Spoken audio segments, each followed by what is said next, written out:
Hello, everyone. Welcome to Fast Forward Podcast. I'm Joanna Jordi from Fast Forward 2030 Lebanon. Our guest today is Brian Stephenson, a structural engineer and a professional mentor for Engineers Without Borders. He led many development projects in Brazil, El Salvador, and Kenya. He is also the president and founder of Passion of Hope International, a non-governmental organization operating in Africa based on the triple bottom line, planet, people, and profit. So they work on restoring ecosystems, funding small enterprises in remote marginalized communities to promote regenerative economic growth, and develop schools for quality education. So Passion of Hope touches on many sustainable development goals, of which ending poverty, ending hunger, good health and well-being for all, quality education, clean water and sanitation, clean energy, and decent work for economic growth. Brian, welcome to Fast Forward Podcast. Good morning, Joanna, and thank you very much for inviting me. Brian, what inspired you to found Passion of Hope International? That's an easy question. I think even before I started in my journey as an engineer, I'm from Guyana, by the way. I was born in Guyana, South America. So I have a heritage that is rooted in the Caribbean. And when I was born, my country was called British Guyana. So we were also colonized by the British. And so as I grew up in the US and as I went to university, my interest in the developing world has always been there. And so the first time that it kicked off was around 2001, 2002, when I began to teach at Howard University. I ran into some professors there in Washington, D.C., who were very involved with promoting appropriate technology. And so that journey with them on the understanding appropriate technology, advocating for it, and even doing research projects on it was the stimulus for this. We now have a nonprofit organization called the International Network on Appropriate Technology. And since 2004, we've been hosting biannual conferences on the continent promoting this, which covers appropriate technology, covers everything from energy to health to livelihoods, economics, ethics. It's a great cross-section of technology and the purpose behind the technology. In fact, our first event when we started in 2003 was to visit the island of Cuba and discover that appropriate technology was already being heavily practiced there throughout their culture. So that was quite interesting. I'll say quickly about appropriate technology because it is the nexus of what started Passion of Hope and even my engagement with Engineers Without Borders. I always reflect on Mahatma Gandhi, who is the original, to me, appropriate technologist. And one of the favorite stories was when he did his march to the sea for salt. The British still controlled India, and they had imposed a tax on salt. And the elder Gandhi pulled up himself, and of course he's wearing non-traditional clothing because he has already demonstrated to the Indians that we can make our own cloth. So he makes his own cloth, and he wears clothes that are appropriate to the environment that he's living. So he gets on this march, and of course the journalists are following him. Everyone wants to know what he's doing, and he said, "I'm walking to the sea." Now the sea was 240 miles away, and he walked. And in that journey, he brought a lot of attention to this very fact that we can make our own salt. Because when he got to the sea, he simply demonstrated the technology of extracting salt from the water. Why are we being imposed a tax for salt that's coming from England when we could make it ourselves? And so here in that little picture, you see the intersection of politics, economics, colonialism, and the simple act of making something that you can do yourself. And so that resonates with me. And so after about 15, 20 years involved with the Engineers Without Borders and the Appropriate Technology movement, it was a natural thing for me to connect with one of my projects in Kenya. Isaac Sota is my contact there. And so it is his idea to call it Passion of Hope. We were talking and it made sense. And so we now have Passion of Hope in Kenya and Passion of Hope International in the US.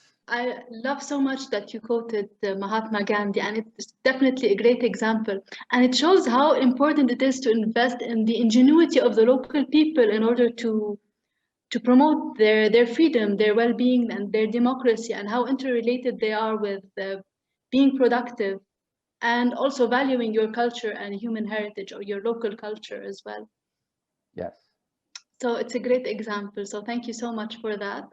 Passion of Hope also addresses Sustainable Development Goal 1 and poverty. And I would like to know more how directly related is poverty and environmental degradation? Very good question. So I came across the term in my research called environmental deficit. And actually, no, it was called environmental debt. And so what environmental debt means is that the colonizer, for example, who created environmental damage to the colonies, for example, you can pick mining in South Africa, mining in Angola. You can take massive deforestation that occurred for the sugarcane production in Haiti.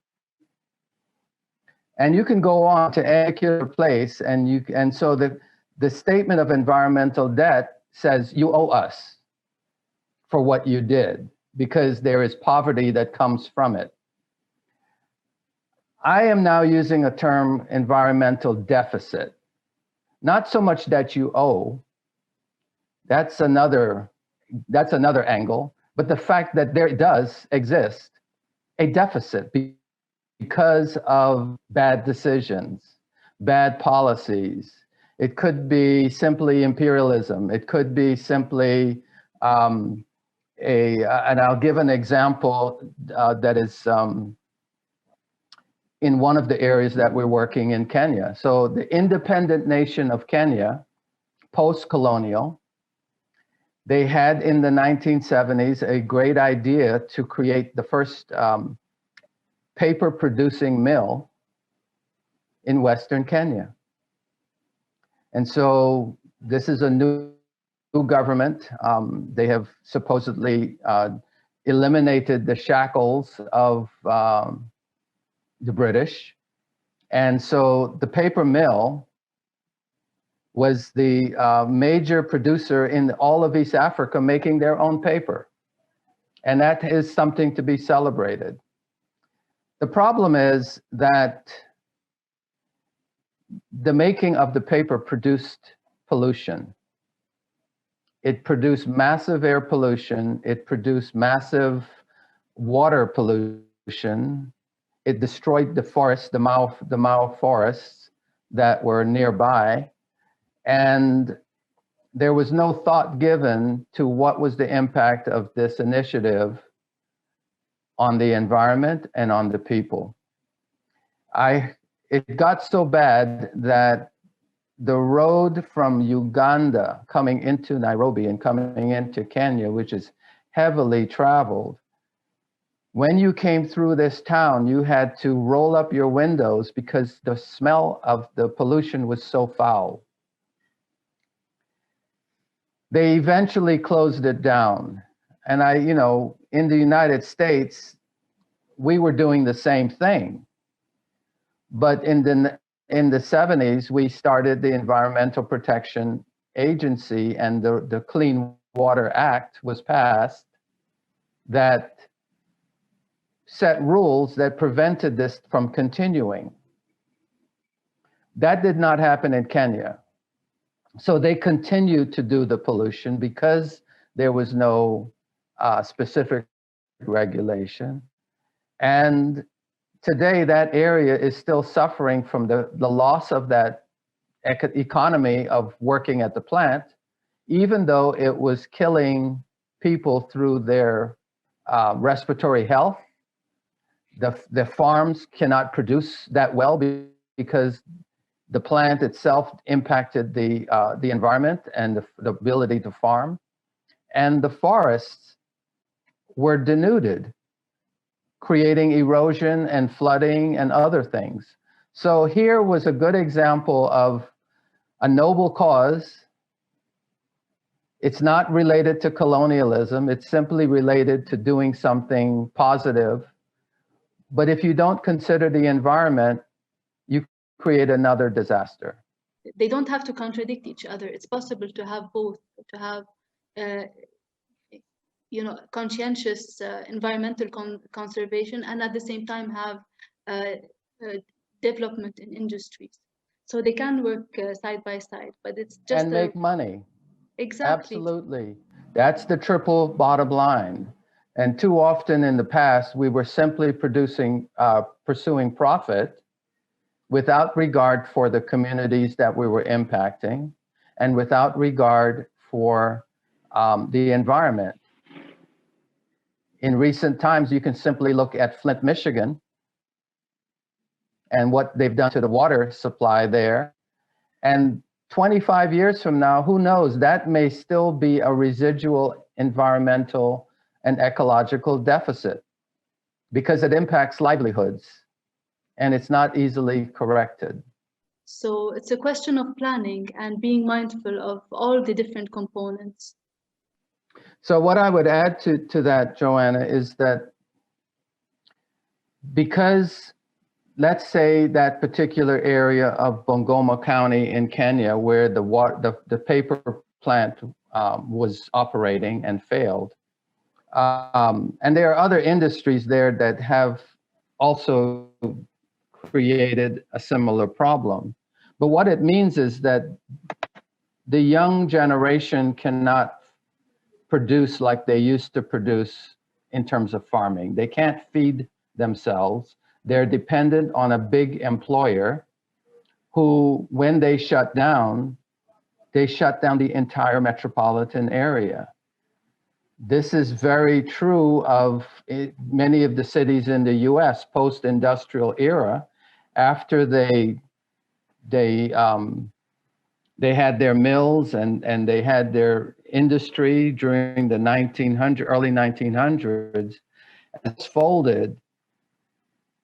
You have what they call the Rust Belt in the US. Major cities that used to be great that are now impoverished, and they are struggling. They are the ones whose voice are not being heard. And in fact, as you saw the politics in the US over the last 4 to 8 years, you see that they were screaming and they wanted some attention. So that is all involved in it. Poverty does always have an environmental root to it. So going back to Kenya, for example, when you don't have a future in that Western province, you move to the cities and you create an overburden on the cities. So Nairobi, for example, and you can go down through the world to almost any country, the cities are overflowing with people who are looking for jobs. Why? Because there's nothing in the rural areas. If we can strengthen the rural areas and we can reverse the environmental deficits that are inherent in those areas, we begin to address poverty both in the rural and in the urban areas. But you have to go back to the root. You know, that applies very much also in Lebanon, in Beirut. There are so many people who, there are many marginalized communities in rural areas, and they can't afford but to go to the city and search for jobs. So it applies to, I think, to many areas in the world. So it's a global problem, I think, and it's good to reflect on it that way. I also want to talk more about the systems perspective and how does investing and developing small local enterprises is conducive to economic growth, to sustainable economic growth. Okay. Yeah, our approach to as an NGO is we want to help the poor stand up on their own. And it doesn't, the way that we want to do it is not to simply give money. We are not an NGO that started off with a wealthy donor. We are a poor NGO and we're working with the poor. And so part of the strategy is that is microfinance. So I had read Muhammad Yunus's book on banking for the poor and the start of the Grameen Bank. And microfinance in its core was saying that it is a good risk to lend to the poor. What he was learning is that the banks did not want to lend to them in Bangladesh. They thought they were high risk. And he proved that poor people are very smart about how they want to manage their money. It's just, they just need some help. So our system is to, first of all, we try not to give cash directly. We look at the need and we invest in the need. They pay us back at a pace that they could afford for that investment. And when they pay us back, that means we could roll that money back into another loan, into another help. And so Kenya has a couple things going for it. One is they have electronic banking, which is the M-Pesa.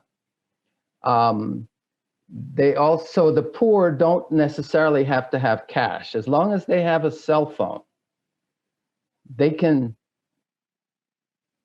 move money that way.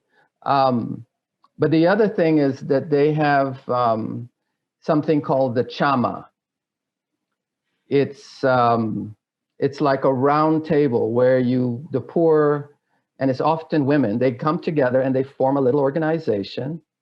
They appoint a treasurer and maybe a president, and they agree to save.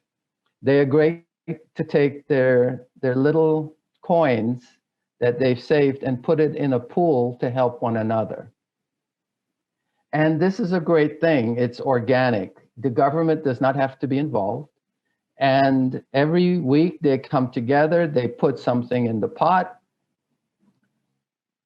and they help one another to get a trade or to sell something, or sometimes, you know, there's a sick child or somebody has school fees, and they use this fund that they've created to help one another. So Passion of Hope is leveraging that idea, and we're lending to the chama. So you must be in the chama, and we could lend to you as an individual, because when you pay back, if you can't pay back, the burden is now on the group, because you are hurting the entire group. And so this form of our microfinance took its shape in the Nakuru County area called Gilgil. It's maybe, I think the numbers are 850,000 people. I'm not sure. But they're all rural. They don't have electricity. They don't have running water. They don't have proper sanitation. The kids cannot go to school. And the school does not have water. The school is simply a building with, some people have provided some desks. And most of the kids don't get out of elementary school. So how do we help them? And they identified water as their number one need. And so we began with a group of people who were actually disabled. So this disability group means that they formed chamas as a disability group because either the mother has a disability, or the child has a disability, or the father has a disability, or somebody, a grandparent maybe has the disability, but somebody in that group. And to get water now, it's a bigger challenge. You've got to walk easily 6 kilometers up the mountain to the one spot where there is a water faucet or a water a service, and you pay some money. But when you get to the line, you have to wait easily 5 or 6 hours during the dry season. The queue is almost 200 people. So if you left your 4-year-old child back home, who's watching the child? And certainly by the time you get water, the day is over. And in some cases, you may have stood in line for half a day and realized it's not moving as quickly as you can. And so you have to leave and come back without water because the priority of the children. So what we've done is purchased 5,000-liter water tanks. They invested in the foundation for the tank at their home, and we brought the water tanks, installed it on the gutters, made sure the roof is clean. And so now when the rain season comes, that water is being captured right there at their doorstep in a tank. This changes everything for that family. No more lines. Water is right there. You actually have water that you can sell to a neighbor. You actually have water that you can use to start a farm, a small garden, and maybe even take care of some chickens. You have water for hygiene. When you have hygiene, the waterborne diseases go down, and children are actually able to go to school for more days. People can go to work. This one issue of water transforms the entire household. And we don't stop there. When we come to the home, we do a survey. We try to understand what's going on in that home, because quite possibly we may learn that they don't have a proper latrine, or we may learn that the way that they're cooking is chopping trees, bringing the wood into the home, and so you have air pollution in the home because of the way that they're cooking and the fact that they're using charcoal or something like that, which is destructive to the environment. So now that we've solved the problem with water and they're paying us back over, say, a year and a half for that amount, which, by the way, they are doing that quite well. It is working. So now we can move to what's the next thing. And the next thing may be a better cooking fuel, and that we would make an investment to help them cover that base. And again, each step of the way is the triple bottom line.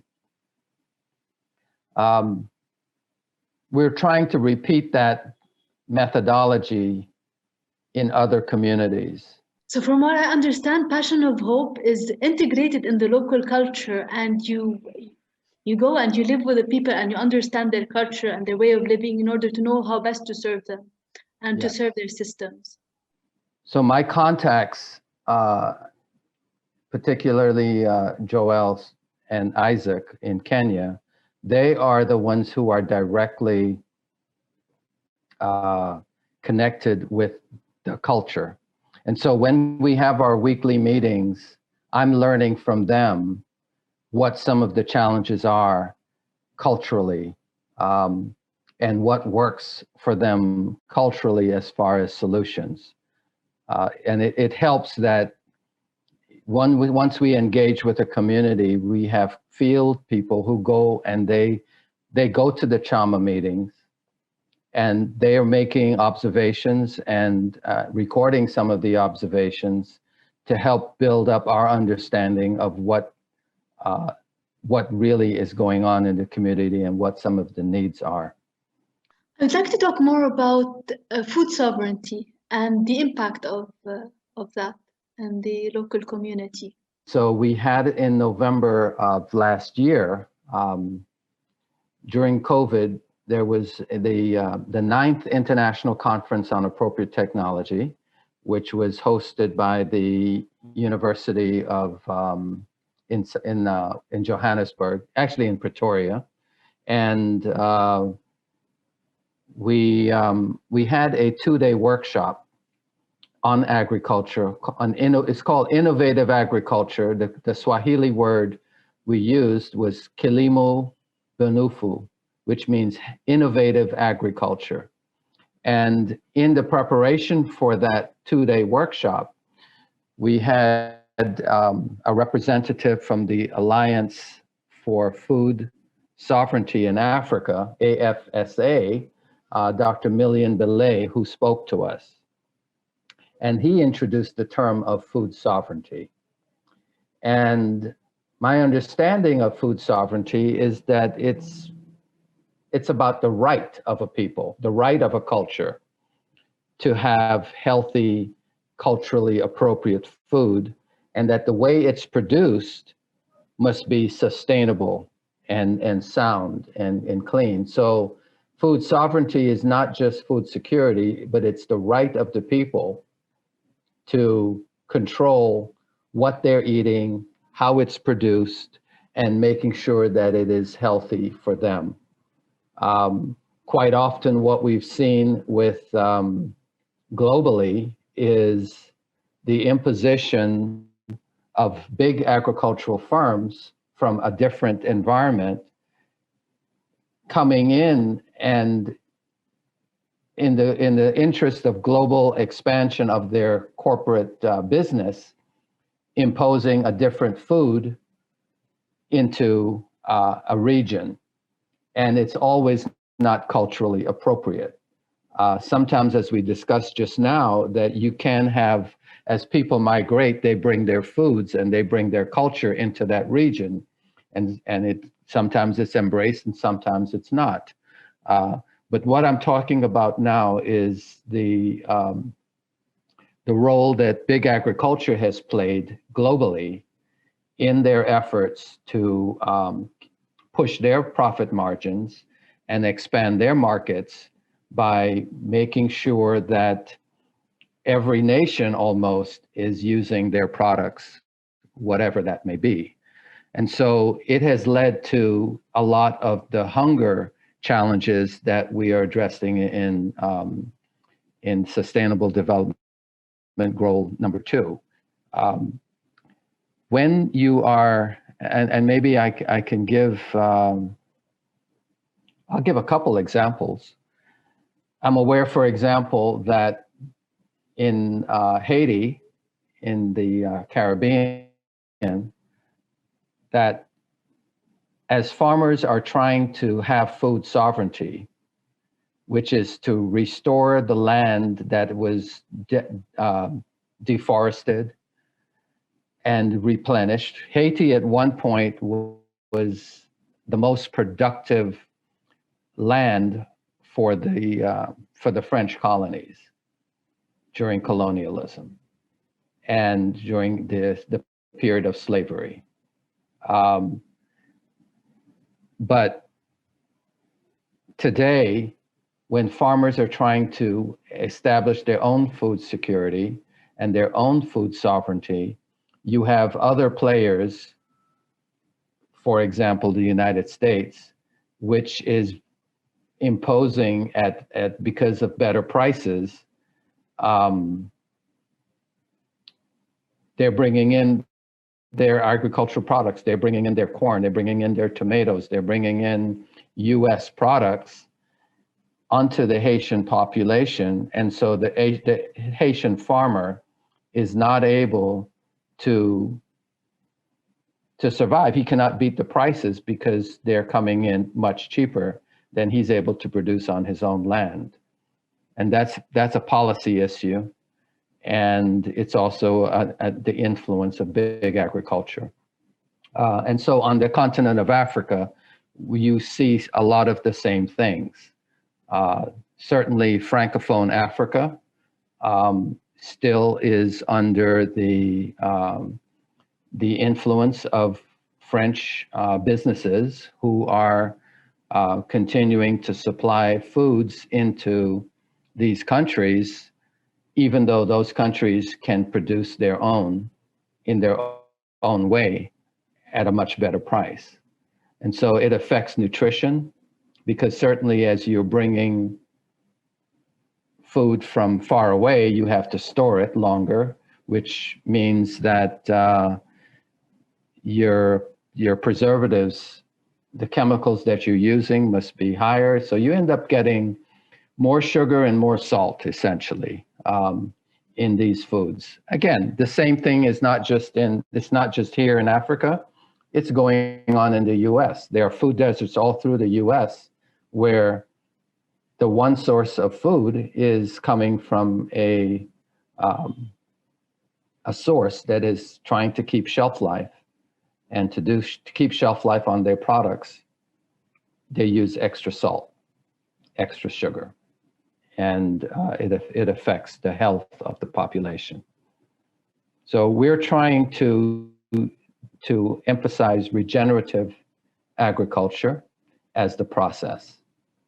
First, and this is going on in Kenya, you need to heal the land. You need to understand what is the ecological deficit that you are addressing, and then find organic methods of healing that land, taking out the toxins, and then beginning to use practices which restore the topsoil, restore the nutrients. Permaculture is a proven way of farming that mixes and blends plants and animals together for a little ecosystem on your lot. And so those practices would be considered regenerative. I learned years ago that the weeds that pop up on a piece of land actually have a role in pulling out the toxins that were put into the soil. So as we talk about soil health as the first step in regenerative agriculture, there are forces that want to improve soil health by adding more chemical. And we are saying, no, there are natural ways of restoring soil health, and there are natural ways of keeping and maintaining soil health to the farmers. And so those are the principles that we are embracing.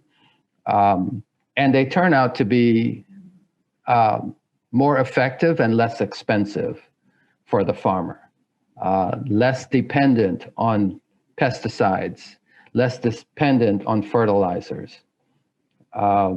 When you are using monocrops technology for farming, which means you're growing the same species of the same plant for hundreds of acres, what happens is the soil never does get a chance to rest. You're always forced to feed that soil with something called a fertilizer to keep it going. And then when you stop using the fertilizer, the land is no good. Combined with that is the economics of big agriculture. The economics of big agriculture is that when you have large acreage, you need to buy large combines and large equipment to harvest that land and to work that land. And when you do that, the farmer is now in debt because he doesn't always have those resources. So he has to get a loan, and he's now in debt to the land, and he cannot entertain the idea of resting the land, even if he were to say, I'll rest a portion here, rest a portion here. There's so much incentive for him to keep on working the land to the point of exhaustion. So we're pushing this idea of regenerative agriculture. And to that degree, in the county of Bungoma, this coming November, we've initiated the first Chakula Bora Festival. I think I shared some of that with you, but I'll briefly say right now that this festival will include a 5-county region in Western Kenya where we're celebrating Triple P and regenerative agriculture. Triple P, people, profit, and planet. The fact that you can make money, help your community, and heal the environment at the same time. So we will be giving awards to both secondary schools for their projects, young entrepreneurs we're incentivizing for them to stay within the agricultural business space and find that in rural parts of their area of their country, they can actually make a living and be quite successful. So this festival is going to be a big thing in November. Great, that's exciting. So I understand from what you're saying that the basic shifts in the agricultural practice need to be is having smaller scales in the practice of agriculture, having decentralized systems, really using permaculture as a basic means for practicing agriculture, as to preserve the soil and have multiculture in agriculture, not having monoculture. By the way, as I had spoken about appropriate technology, a major reference for the ideas of appropriate technology was written by a British guy, E.F. Shoemaker. And the title of his book, Small is Beautiful. Small is beautiful. So we need to go back to smaller scales. Yes. I think it's good. Great. What advice would you give to our emerging entrepreneurs? Addressing agriculture entrepreneurially is a future. Addressing water. It was said at the beginning of the 21st century that water is going to be the biggest issue. And we see that struggle all over the world, both at a big scale and a large scale. You're aware of the dam that the Ethiopians recently built. There was conflict there about those decisions, and it screams to the fact that water is going to be, and access to water is going to be a big challenge. Climate change is affecting that as well. The water is still there. The entire ecosystem is still there, but for most of the Earth's history, it was trapped in the North and South poles. And now with global warming, we're getting all kinds of erratic behavior as that melts, and it comes in different ways.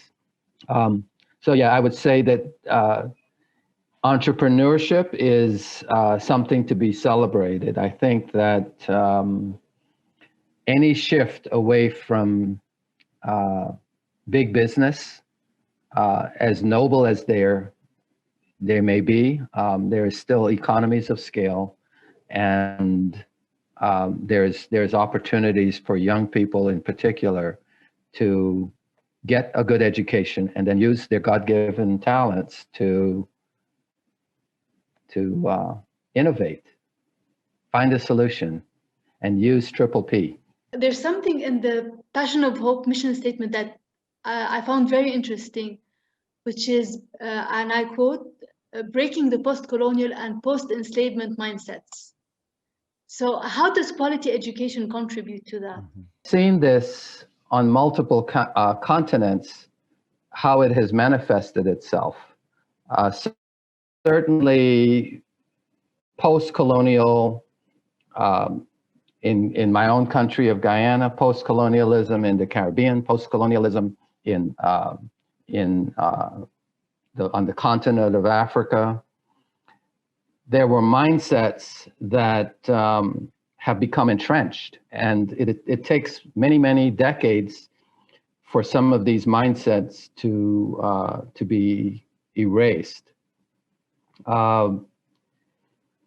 Initially, it may manifest itself. For example, Francophone Africa may have a mindset that anything French is better.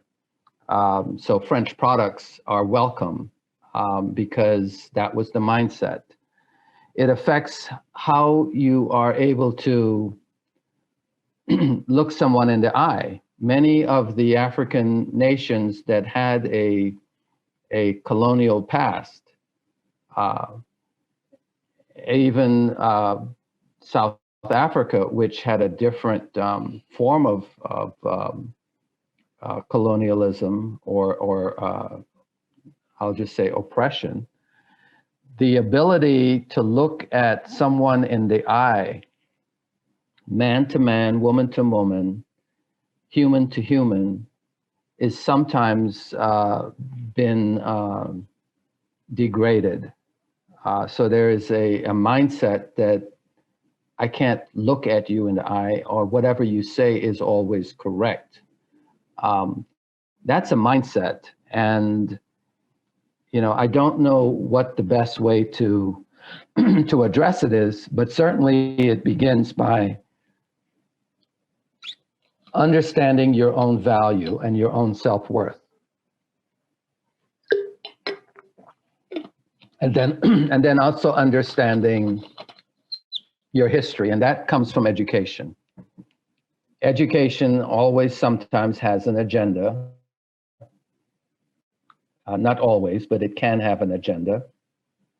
And so the more you read, the more you learn, and the more you explore, the more you travel, the more you break out of your local environment. It's all part of education, because you begin to be aware of not only your rights and your value, but you begin to understand others and see things in a different way. And so that's the connection I see with education and breaking these mindsets.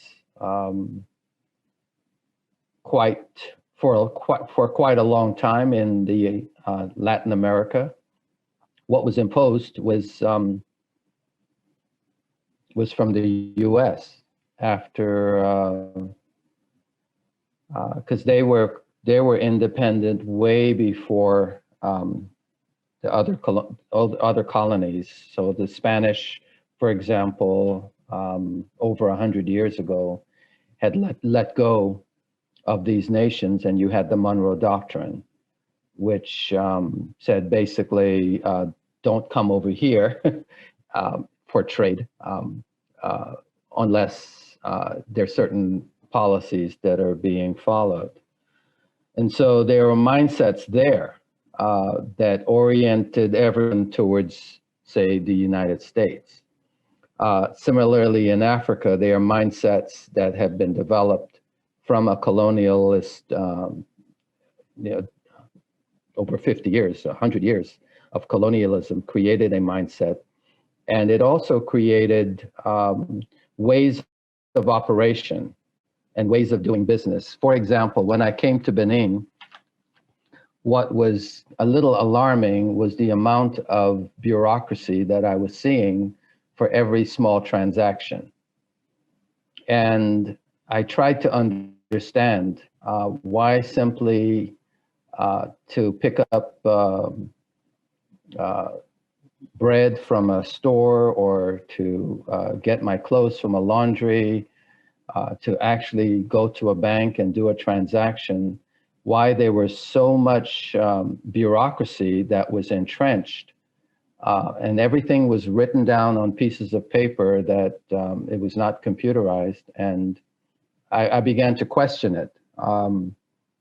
One of the traces of that is the colonialism, because a bureaucracy was established to hold people accountable for every single penny that was being spent. And that's still around. 50 years later, it's still around. And it hampers. You may also be aware the currency situation in Francophone Africa, where, a hefty amount of maybe 50% of the deposits of a particular nation must still be in France.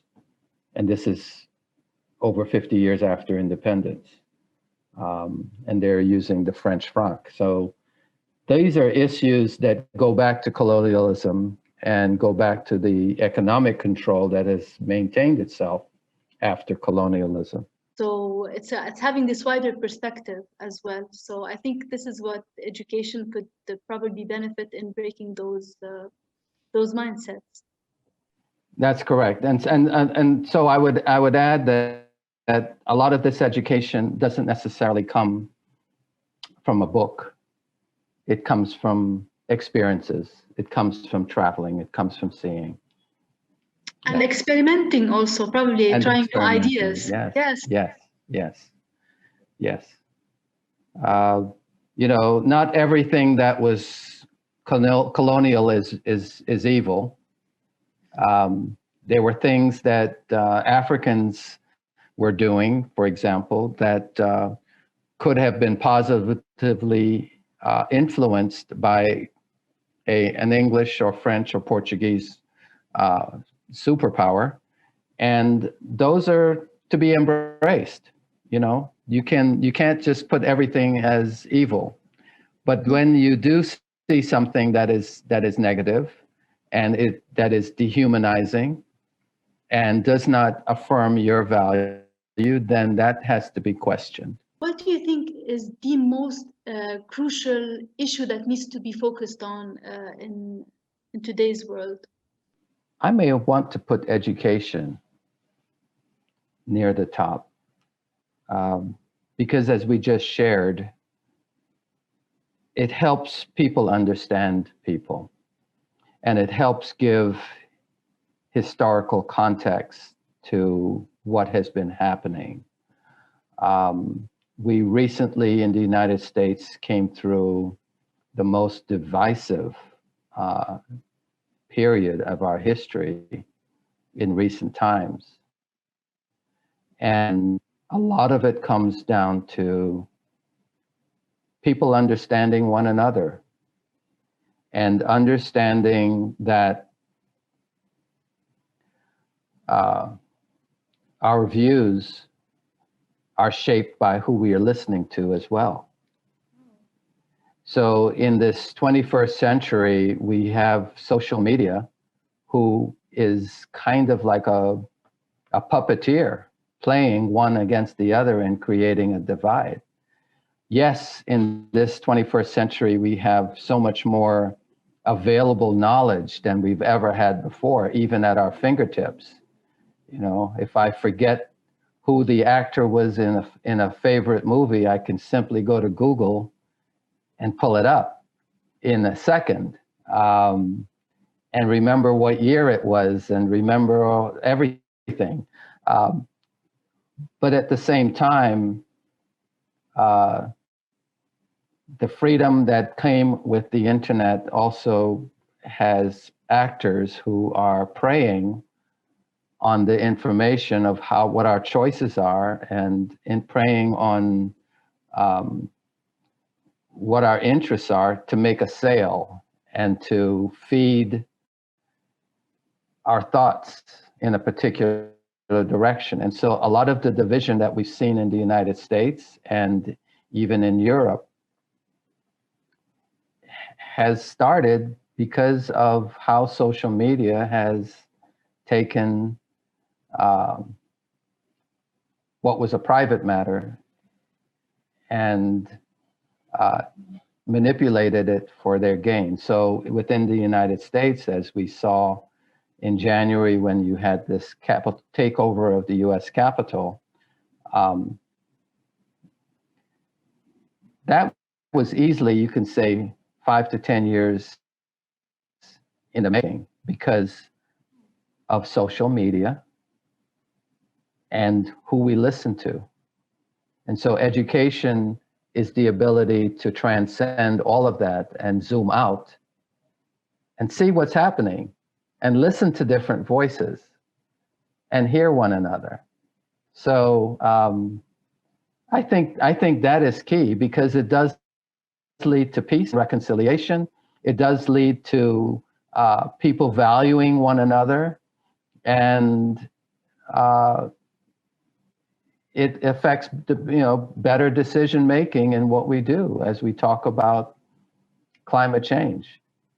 Be questioning what we perceive, what we see, what we hear. Absolutely. I love that so much.